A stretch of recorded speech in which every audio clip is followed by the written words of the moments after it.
You've seen people make tons of stuff like this, and this, and this, all over the place with a CNC machine. But we don't have a CNC machine. So today, I'm gonna show you how to make this tray with your hand router. That's right, you can make this thing with your hand router and you don't have to go out and buy a template. I'm gonna show you step by step how to make this, and you can make it for yourself with just a router. Let's go.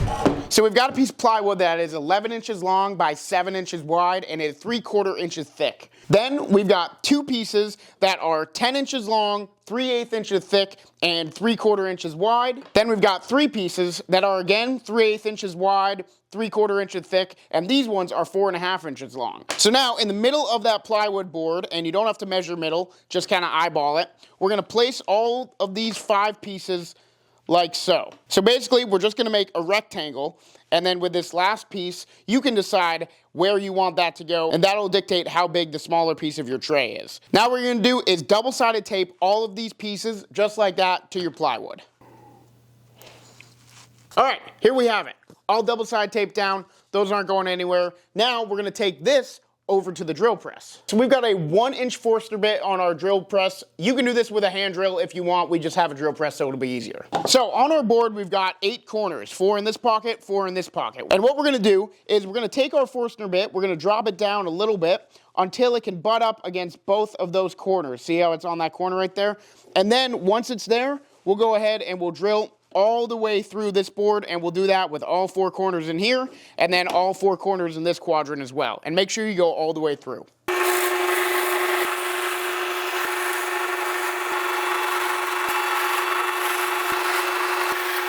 Here we have it, all 8 of them cut out, all butted against those lines. So now what we're gonna do, flip it over, grab a straight edge, ruler, whatever you got, and this is our first quadrant, this is our second. So what we're gonna do is we're gonna line a ruler up, we're gonna leave it so we can see a little bit of that hole poking through, and we're gonna connect this to that one, and then we're gonna do the same over here, connect that to there, same over here, leave a little bit on the bottom. Doesn't need to be perfect, connect those, and then over here as well, connect those. And then we're gonna do that on this one as well. All right, here they are. So when you're cutting, you're gonna wanna cut on this side of the line, not on the opposite side, because what we're doing is we're just getting these so we have all this cut out, and then we can trim it up with the flush trim bit on the router and make this bottom piece perfectly match these right there. So get those cut out on the jigsaw.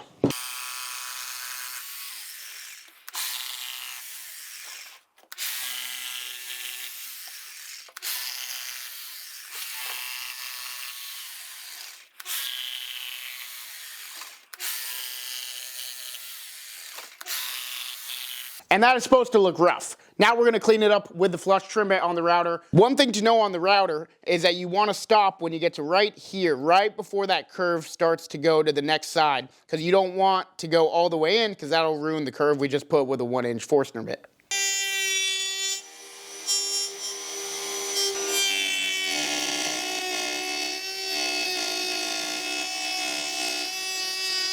All right, so you can see that this side is now perfect there, and we stopped so we didn't go into those rounded edges there.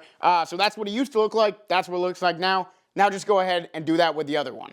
All right, now it's time to take these off, and you now have a template. Now you have this, you can keep it forever and keep making trays with it.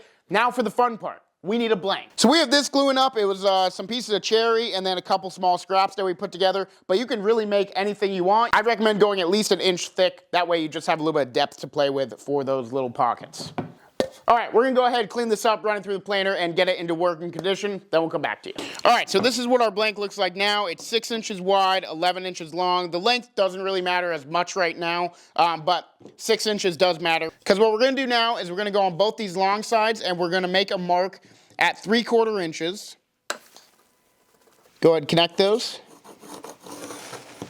Do that on the other side as well. We've got 2 lines, 3/4 inches away from each edge. This is 4.5 inches across. This is 6 inches across. So the edges of your tray are gonna be 3/4 inches. And you're gonna line the edges of your template up to that line on both sides. Now, double-sided tape it down to the workpiece right on those lines. All right, the hard part is done. Let's have some fun. Now we're going back over the drill press with the 1-inch bit again, and we've set it so it can only go down about 1/2 inch, maybe a little bit more with those corners. We'll go ahead, line it up, drill that all the way till it stops. And then we'll drill all around in the middle and the sides, taking off as much material as possible. The more you have out right now, the less you're gonna have to do on the router. And then do that exact same thing in the next quadrant. Quadrant, I'm saying quadrant a lot. Is it a quadrant? So there we go. We've got them all taken out, and then you can see like little chunks like this. We did a pretty good job of getting most of the middle out, but if you have any chunks in the middle, kind of like this one sticking out, you can just go ahead with a chisel and just kind of pop them out. So we're gonna use a straight bit that has a bearing on the bottom that can guide along the template just like that. We are gonna set our bearing so it's at the very top of our template, so we're taking off as little as possible, but we're still gonna be taking off probably 1/4 to 3/8 inch worth of material on the first pass, which is more than we'd like, but if we go slow, that should be no problem. For now, we're gonna leave our router as is, and we're just gonna go around the edges of both of these and get the edges down, and then we're gonna need a bigger router plate, so we're just gonna make one out of 1/4 inch ply. For now, we're just gonna go ahead and go around those edges and get these all flush to the walls.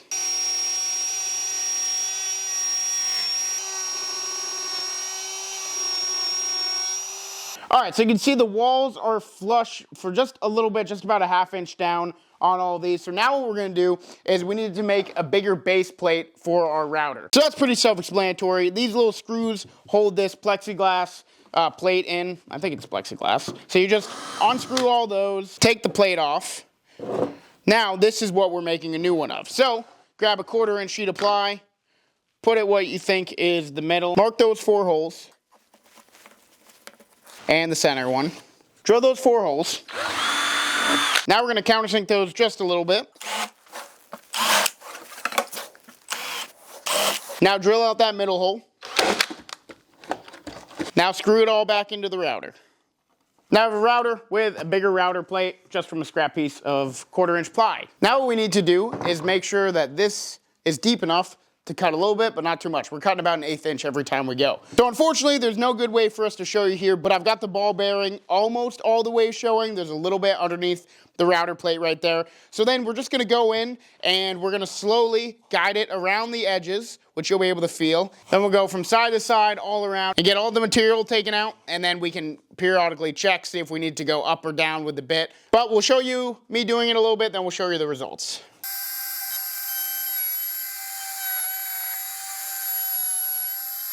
So now you can see we're almost cutting down at the bottom, but we got a little bit of material here we got to take off. So now we're just going to go on the other side, cut those corners down, and then we'll raise our bit up just 1/8 inch and go again. So this is about 3 passes. As you can see, it's starting to look pretty good. So just keep going until you don't see any of these holes anymore. There you have it. It's about 5/8 inches deep, maybe 3/4 inches. Didn't quite measure. Just went until all of those little holes were taken out.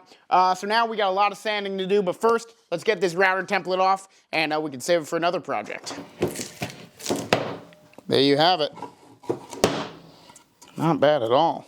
All right, here it is. So now what we're gonna do is square up these edges. These are all 3/4 inches thick, so we're just gonna make sure that these pieces are 3/4 inch thick. Chop a little bit off there, chop a little bit off there. Just go ahead, measure, make a line, and cut it on your miter saw. Then we're gonna put a 1/4 inch round on everything all around it. We're probably gonna round these edges a little bit with the sander, and then go ahead, sand the heck out of it, and finish it up. All right, it is sanded. We went ahead and we sanded it to 220, then we water popped it, and then sanded it to 220 again, so it is ready for the oil. We're gonna be using Howard cutting board oil. Shout out to Howard. Make this thing look really nice. And now it's also gonna be food safe.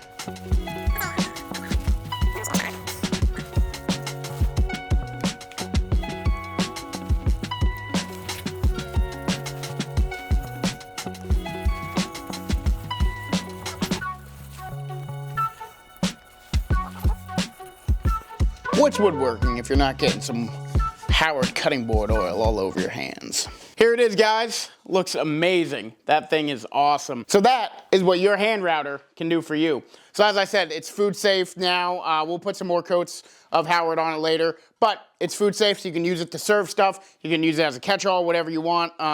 Yeah, there it is, guys. I'm very happy with the way it came out. Let me know what you think, and let us know if you make it. Send us some photos, send us an email. But that's gonna do it, guys. Thank you so much for watching. If you liked it, make sure you like, comment, subscribe. Comment down below any other videos you'd like us to make. I'll see you in the next one. Well, you made it to the end of this video. You might as well watch another one. You can check out 9 woodworking projects that I don't see people selling right there. And you can check out 100 woodworking projects that you can make and sell right there.